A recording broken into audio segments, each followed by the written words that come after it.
I know it's only been like a few days since Trump began his second term, but so far, so good for Trump. So during his first term, his all-time high approval rating was plus 0.1%. So it's like net approvals, right? Like approve minus disapprove. Like that's the highest he ever got, was pretty much dead even, 50-50. Half the country liked him, half the country hated him. Maybe like a small proportion of people had no opinion, but like, it was, America was like completely fully divided, exactly down the middle. And now for the highest point in Trump's first term.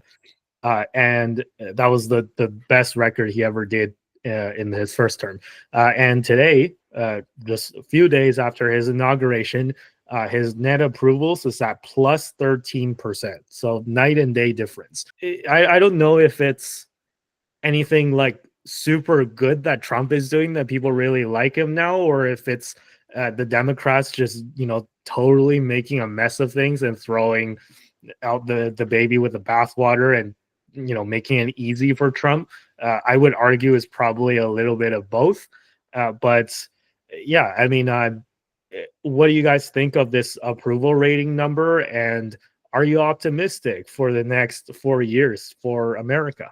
Like my overall like thoughts on everything, I think he's obviously a lot more cognitive than, no offense, Joe Biden, and things are looking pretty good right now. It looks like he's going straight to business. He's signing all the things that's, I The think, fact that you said no offense to Joe Biden just made it like much more offensive offensive. to Joe Biden. But no, it was really funny.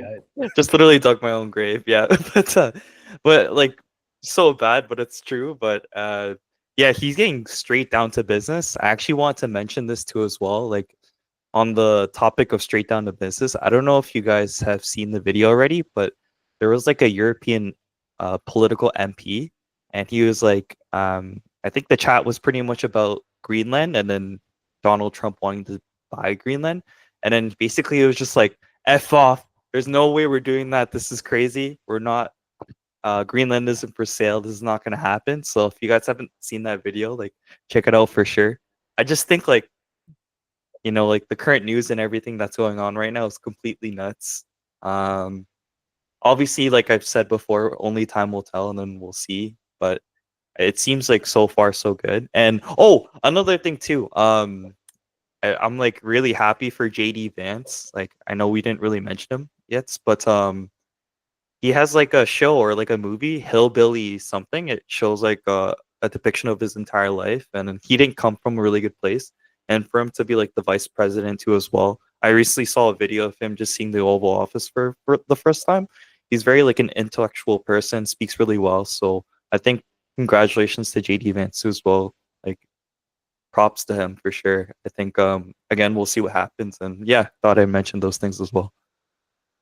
Yeah, such an upgrade from Kamala Harris, night and day difference. Now, Sunil. So I mean, okay, I mean, like, first thing I'll say is that the themes of Trump's executive orders have been things like DEI, degrowth, like getting out of the Paris Climate Accord. I think there's actually been a lot of like bipartisan backlash against those things, so that reflects why people are very happy about these moves. Because it's actually, if you talk to people, they're actually, even if people supported these degrowth policies, eventually it people had buyer's remorse. So I think that people are very excited about these some of these executive orders because there is actually bipartisan backlash.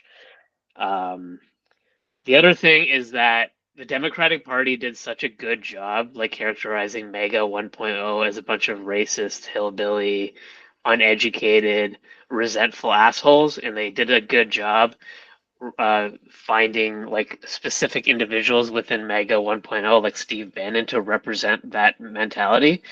And it's within the interest of those same people on the left in the US to characterize MAGA 2.0 as the same as MAGA 1.0.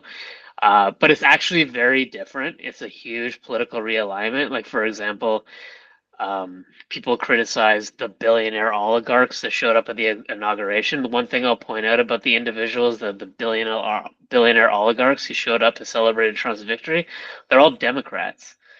So I think that what's happening right now is that MAGA 2.0 is actually a very strong bipartisan political coalition, and that is starting to be reflected in Trump's polls. And I'll make a prediction here that by sometime in the spring or summer, Trump's approval rating will be about 65 to 70%. That high, eh? I think so. Yeah, I think it will be.